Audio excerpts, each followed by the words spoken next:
Good morning. এখন বাজে সকাল 7:30। দেখো আমার স্নান টান কমপ্লিট হয়ে গেছে, আর আজকে সূর্য দেবতাকে পূজা দেওয়া হয়ে গেছে। দেখো, তার আগে বলি শুভ মকর সংক্রান্তি। আমার সহপরিবারকে জানাই শুভ মকর সংক্রান্তি। তোমরা খুব খুব খুব এনজয় করো, আর আজকে দিনে বেশি বেশি করে পায়েস, পিঠা, ভ্যারাইটিস ধরনের খাবার খাও, ঠিক আছে? আমিও খাবো, আর আমিও চাই আমার পরিবারে যারা তারাও সবাই যাতে খায়।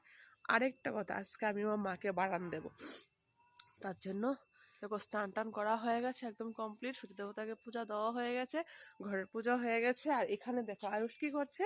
আয়ুষ এখানে শনিতলার নিচে বসে বসে ড্রয়িং করছে, মানে আর্ট করছে। এই দেখো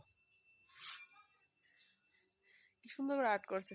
তো চলো বন্ধুরা, আমি যাই। এখন তেল সিঁদুর কিছুই দেইনি, এখন তেল সিঁদুর দেবো, ঠিক আছে? দিয়ে তারপরে যাবো রান্না করে দেখে খাবার দাবার রেডি করব। তো তোমরাও খুব খুব খুব বেশি বেশি করে খাওয়া, খুব খুব এনজয় করো।